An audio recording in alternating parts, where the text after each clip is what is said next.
आज हम स्टार्ट करेंगे Swati refresher management accounting BCom part 3 में फंड फ्लो स्टेटमेंट का एमसीक्यू बेस्ड सॉल्यूशन और चेक करेंगे इसके एमसीक्यू की जो प्रॉब्लम है वो एग्जामिनेशन पॉइंट ऑफ व्यू से कितने ज़्यादा संख्या में दिखाई दे रहे हैं और उनका सॉल्यूशन हम किस प्रकार से करेंगे।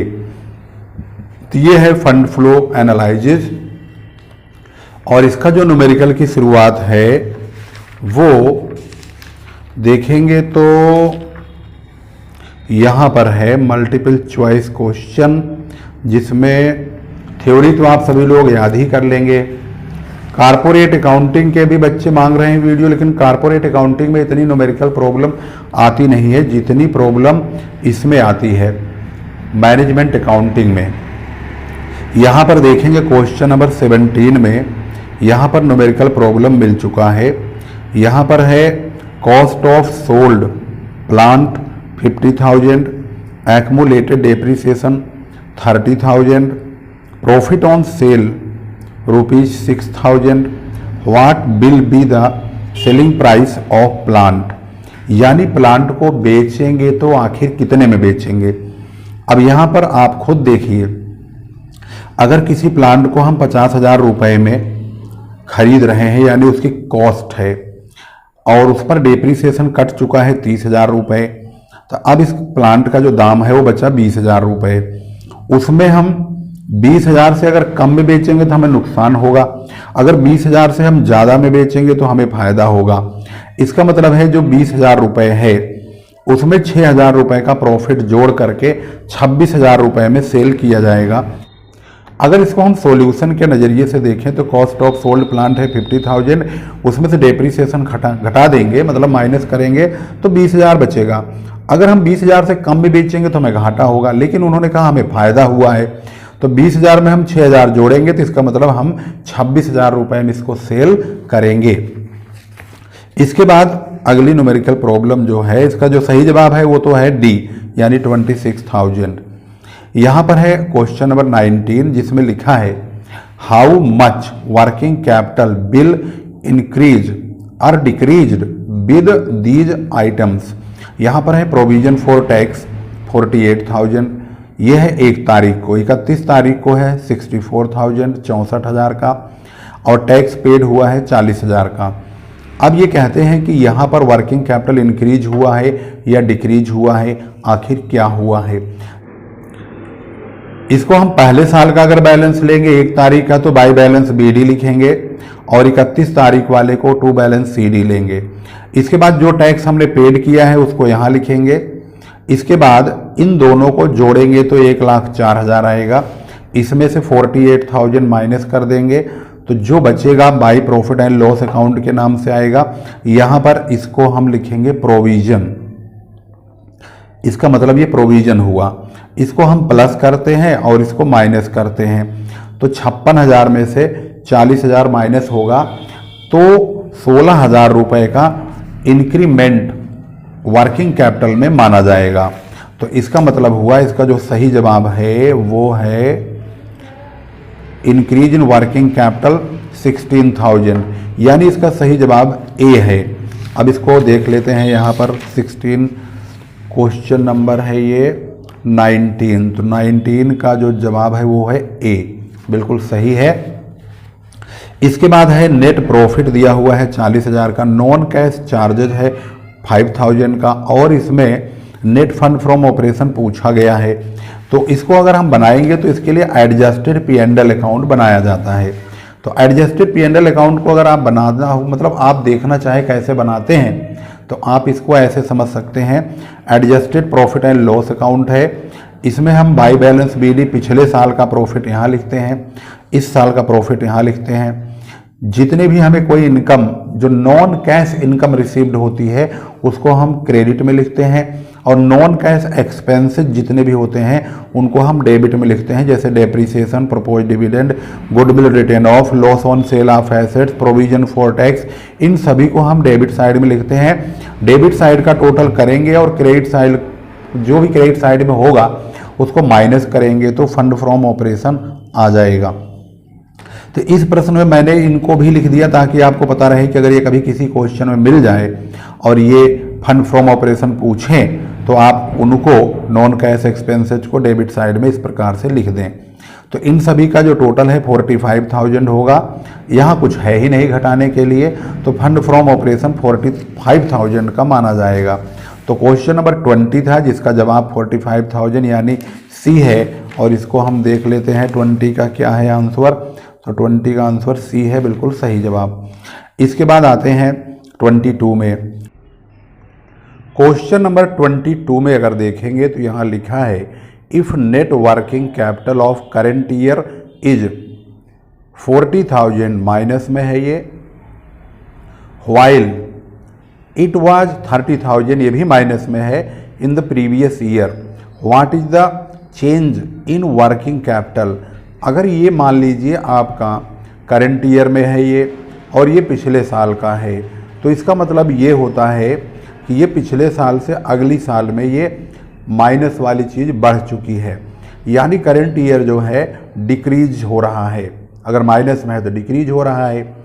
तो अब हम देखेंगे कि आखिर यहाँ से यहाँ के बीच में कितने का डिफरेंस है। तो 40,000 में से हम 30,000 माइनस करेंगे कुछ इस प्रकार से, -40,000 माइनस माइनस के 30,000। अब ये माइनस माइनस प्लस हो जाएगा, तो माइनस के 10,000, यानी अगर माइनस में आया है वर्किंग कैपिटल तो इसका मतलब है वर्किंग कैपिटल में डिक्रीज हो रहा है। अगर ये प्लस में आ रहा होता तो ये इंक्रीज इन वर्किंग कैपिटल होता। अब आगे आप देखेंगे इंक्रीज वाला भी कुछ इसी तरह से होगा। क्वेश्चन नंबर 23 में लिखा है if net working capital for current year is -20,000 while it was ₹10,000। यहाँ पर ये प्लस में है और ये माइनस में है। हम करंट ईयर में से प्रीवियस ईयर को माइनस करके ये चेक करते हैं कि प्रीवियस ईयर से करंट ईयर में बढ़ा है या घटा है। तो अब हम यहाँ से -20 में से 10 को अगर हम घटाएंगे तो अब इसको अगर हम समझना चाहेंगे तो किस प्रकार समझेंगे वह भी देखिए। यहाँ पर है -20,000 -10,000, ये दोनों एक जैसे हो गए। तो माइनस के 30,000 यानी है माइनस ही, यानी हो रहा है डिक्रीज ही हो रहा है। तो 30,000 इसका जो जवाब है 30,000 डिक्रीज का, यह है सही जवाब इसका। Question number 24 if net working capital of current year is ₹22,000 while it was ₹18,000, यहाँ पर डिक्रीज हो गया है प्रीवियस ईयर में। तो हम करेंट ईयर में से प्रीवियस ईयर को माइनस करेंगे, तो 22 में से हम माइनस का 18,000 घटाएंगे तो कुछ इस तरह से घटाया जाएगा। तो अब यहाँ देख रहे हैं 22,000 में से 18,000 को माइनस किया तो यहाँ पर माइनस माइनस प्लस हो करके ये बन जाएगा 40,000। जैसे ही ये प्लस में आएगा तुरंत इंक्रीज इन वर्किंग कैपिटल हो जाएगा। इसके बाद क्वेश्चन नंबर 20, अच्छा इसका आंसर भी चेक कर लो। इंक्रीज इन 40,000 यहाँ पर लिखा हुआ है, इंक्रीज ऑफ 4,000 और 40, इसका सही जवाब है 40,000। अब आपको दिखा देते हैं इन दोनों सवालों का आंसर 23 और 24। 23 ए है, 24 में सी है। 24 का सी और 23 का ए, 30,000 हो गया। इसके बाद हम पहुंचते हैं, यहाँ लिखा है if net loss is 30,000 and non cash charges are 20,000 then fund from operation will be ₹10,000 50,000। इसका मतलब है adjusted profit and loss account बनाना होगा। जो चीज़ें जहाँ पे हैं हम उनको पहले वहीं रखेंगे। तो सबसे पहले आप देखेंगे नेट लॉस। नेट लॉस तो क्रेडिट साइड में ही आता है। अगर नेट प्रॉफिट होता करेंट ईयर का तो इसको हम डेबिट साइड में यहाँ लिखते टू बैलेंस CD के नाम से। तो यहाँ पर है बाई नेट लॉस 30,000 रुपये। इसके बाद जो नॉन कैश एक्सपेंसेज है उनको हम डेबिट साइड में लिखते हैं, जैसे कि हमने पिछले क्वेश्चन के इसमें फॉर्मेट में दिखाया भी था नॉन कैश एक्सपेंसेज। तो वही काम यहाँ भी होगा। तो इसमें इन्होंने नॉन कैश एक्सपेंसेज के नाम से अमाउंट बता दिया 20,000 है, और एक loss of fund from operation भी है, वो हम कैलकुलेट करके निकालेंगे। अब देखेंगे तो यहाँ पर ज़्यादातर क्या होता है, डेबिट साइड का टोटल करते हैं और क्रेडिट साइड में फंड फ्रॉम ऑपरेशन निकलता है। इस क्वेश्चन में कुछ अजीब है, यानी 30,000 ज़्यादा है क्रेडिट साइड में, डेबिट साइड में 20,000 कम है, यानी 20,000 जो कम है इसको माइनस करेंगे तो यहाँ पर लॉस फ्रॉम, इसका मतलब है इसमें नेट लॉस वाली साइड जो है ज़्यादा है, डेबिट साइड वाला कम है। तो 30,000 में से हम 20,000 को माइनस करेंगे तो loss of fund from operation यहाँ आ जाएगा 10,000 और दोनों तरफ इक्वल हो जाएगा।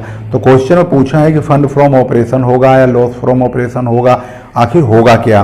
तो आपने देख लिया लॉस फ्रॉम ऑपरेशन हो रहा है 10,000 रुपये का, तो इसका जो सही जवाब होगा वो होगा लॉस फ्रॉम ऑपरेशन। तो इसका सही जवाब है fund lost in operation will be 10,000। तो इसका सही जवाब है सी, 25 का सी देख लेते हैं, 25 का सी ये रहा।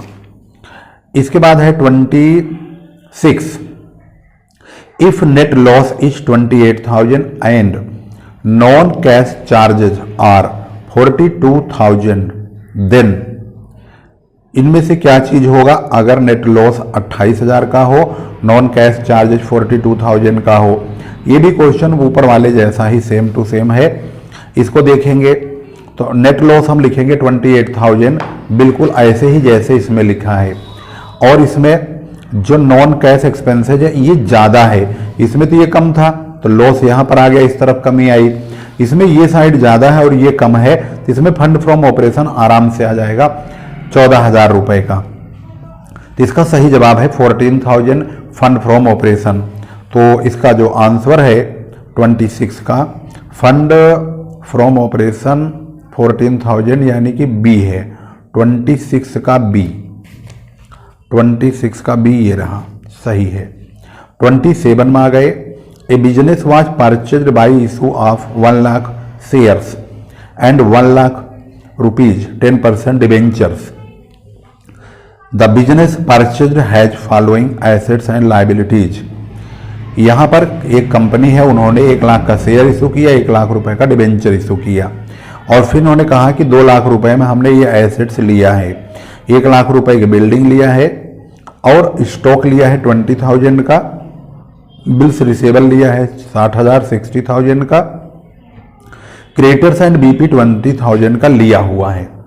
क्वेश्चन में कहते हैं calculate the effect of this transaction on flow of funds. यहाँ पर इस ट्रांजैक्शन में फ्लो ऑफ फंड्स कितने का हो रहा है, तो इसमें आपको ये देखना होगा कि इसमें से कौन सी चीज हम इंक्रीज और डिक्रीज में डालते हैं। तो यहां पर देखेंगे तो इसका जो फार्मूला आप इस्तेमाल करेंगे, current assets minus current liability को इस्तेमाल करेंगे।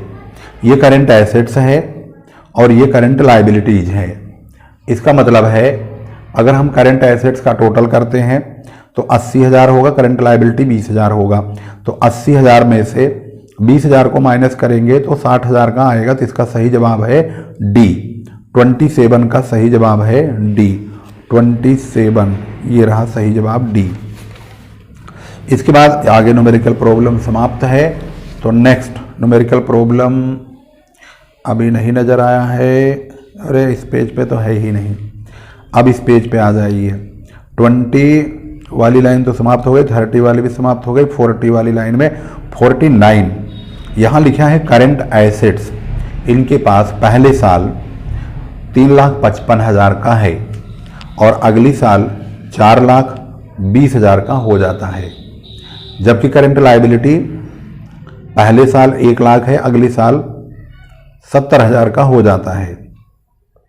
तो जब हम इंक्रीज और डिक्रीज वाला हिसाब लगाते हैं तो करंट लायबिलिटीज और करंट एसेट्स दोनों में ध्यान से देखेंगे तो 4,20,000 में से 3,55,000 घटाएंगे तो यहाँ पर करंट एसेट्स में इंक्रीज जो होगा वो तो प्लस में चलेगा और करंट लायबिलिटी में डिक्रीज होगा तब वो प्लस में चलेगा।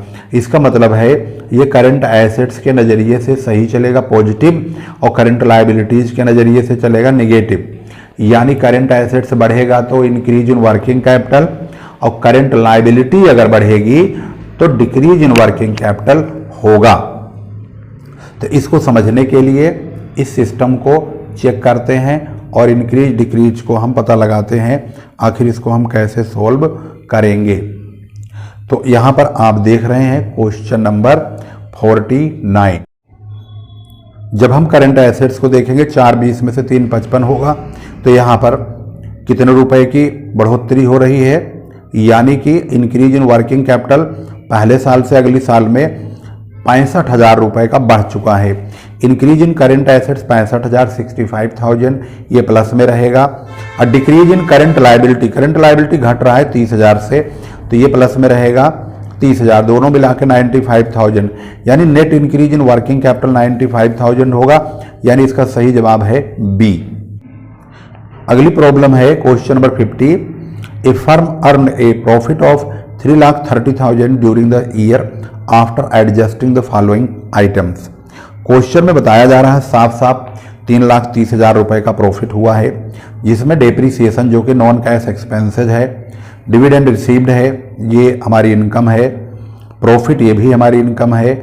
इन्होंने कहा फंड फ्रॉम ऑपरेशन कितना होगा, इसका मतलब है एडजस्टेड P&L अकाउंट बनाना पड़ेगा। प्रॉफिट ये है, इसको इस तरह से प्रेजेंट करेंगे, adjusted profit and loss account बनाएंगे और इसमें टू बैलेंस BD लिखेंगे। 3,30,000 का प्रॉफिट, पिछले साल का कोई डाटा नहीं है तो पिछले साल का बैलेंस BD नील हो जाएगा। जो हमारा नॉन कैश एक्सपेंसेज है उसमें सिर्फ एक अमाउंट है और वो है डेप्रीसिएशन, बाकी ये नॉन कैश इनकम है, तो इनको हम इधर लिखेंगे dividend received, a profit from sale of fix assets.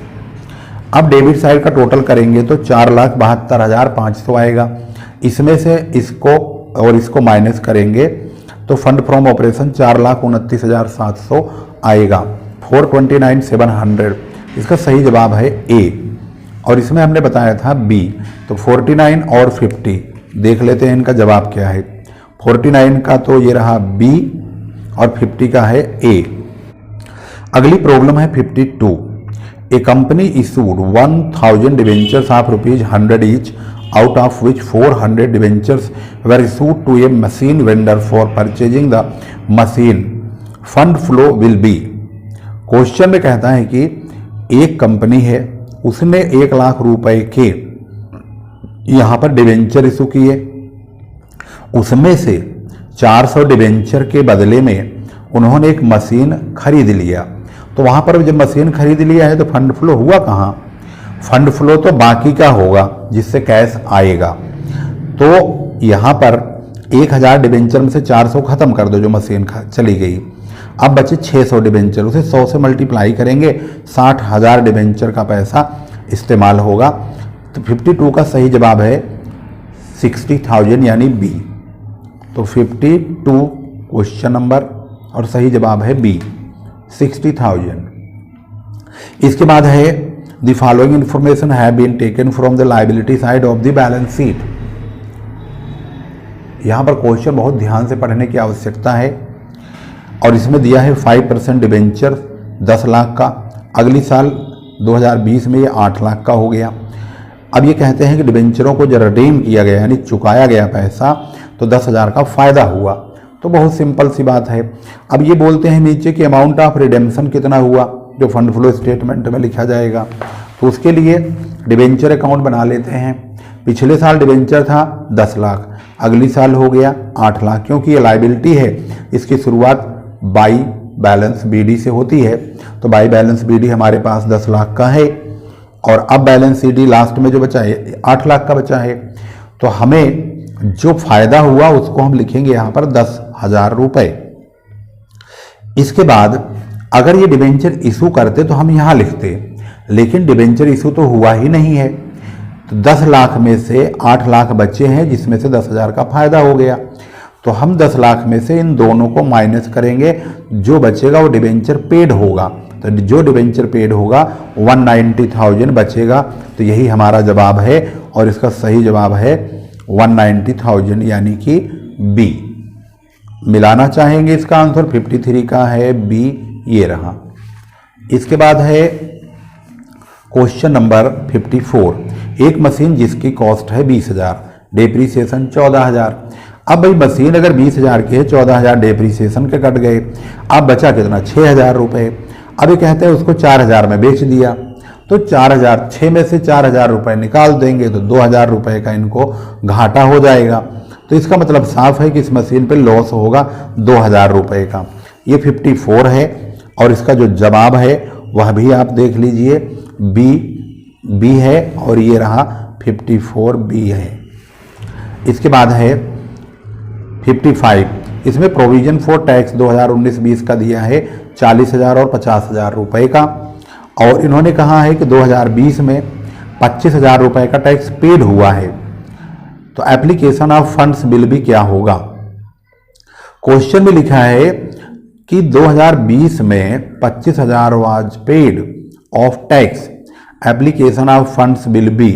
तो एप्लीकेशन फंड्स का क्या होगा। क्वेश्चन में देखिए, खुद ही क्वेश्चन में सब चीज तो लिख रखा है और ये बोलते हैं कि कितना, जबकि ये क्वेश्चन गलत पूछ दिया। एप्लीकेशन के बजाय यहाँ पर प्रोविजन फॉर टैक्स बोलना चाहिए था, या प्रोविजन ऑफ फंड कितना होगा ऐसा कुछ लिखना था, क्योंकि पेड तो यहाँ पे पता है। एप्लीकेशन ऑफ फंड्स बिल भी, इसका मतलब है यहाँ पर जब पेड दिया है तो दूसरा अमाउंट प्रोविजन का पता लगाने के लिए कहा जा रहा है, तो उसके लिए हम प्रोविजन फॉर टैक्स का अकाउंट बनाएंगे। तो प्रोविजन फॉर टैक्स का अकाउंट इस तरह से बनेगा, by balance BD 40,000, to balance CD 50,000, जो टैक्स पेड हुआ है 25,000 का यहाँ लिखेंगे, इन दोनों का टोटल करेंगे 75,000 आएगा, और उसके बाद इस 40,000 को माइनस करेंगे तो यहाँ पर जो प्रोविजन आएगा बैलेंसिंग करके 35,000 आएगा। तो इसका सही जवाब 35,000 है, और ये है क्वेश्चन नंबर 55 और इसका आंसर है 35,000 बी में। तो 35,000 इसका आंसर है। 55 नंबर क्वेश्चन है, उसका जवाब बी आ रहा है। तो ये रहा 55 का बी है, यानी 55 का बी आंसर है 35,000। इसके बाद हमारा जो न्यूमेरिकल पोर्शन है, अब आप देख ही रहे हो पूरा मॉडल पेपर समाप्त हो गया और हमारा जो न्यूमेरिकल पोर्शन है वो समाप्त हो गया। थ्योरी आप लोग अच्छी तरह से याद कर लेंगे। कारपोरेट अकाउंटिंग में इतना ज़्यादा न्यूमेरिकल नहीं आता है, उसकी तो अगर आप थ्योरेटिकल भी अगर अच्छी तरह स्टडी कर लोगे तो लगभग उसमें 85% जो है आपका प्रॉपर अगर लर्न हो गया अच्छी तरह से तो आप उसमें तैयारी कर सकते हैं। और अगर आपके पास 2019, 20, 21 अगर ये 3 साल का पेपर मिल जाए या 20, 21, 22 का मिल जाए, यानी 2020, 21, 22 का अगर कारपोरेट अकाउंटिंग का पेपर मिलता है, अगर आप उसको ही अच्छी तरह स्टडी कर लेते हैं तो उनमें से ही एक ना एक सेट आपके एग्जाम में जरूर आएगा। अब हमारा फंड फ्लो स्टेटमेंट यहाँ पर समाप्त हो गया। वीडियो अच्छी लगे तो लाइक जरूर करें और शेयर भी जरूर कीजिए। अगर आप नए स्टूडेंट हैं तो चैनल नहीं सब्सक्राइब किया है जरूर कीजिए, और लेटेस्ट अपडेट्स अकाउंट से संबंधित तमाम वीडियोज की लेते रहिए। इसको हमने एक बार में ही कंप्लीट करने की कोशिश इसलिए किया क्योंकि बच्चे बाद में पार्ट इसका ढूंढने लगते हैं। किसी को प्लेलिस्ट खोलना नहीं आता, किसी को पता नहीं लगता, फिर वो कमेंट करके कहते हैं सर इसका दूसरा पार्ट जल्दी भेजो जल्दी भेजो। तो वो वाले झंझट भी समाप्त हो गई है। फिर हम अगला चैप्टर लेंगे और कोशिश करेंगे कि एक ही वीडियो में वह चैप्टर भी समाप्त कर दिया जाए। तो फिर मिलते हैं अगली वीडियो में, तब तक के लिए नमस्कार, जय हिंद, जय भारत।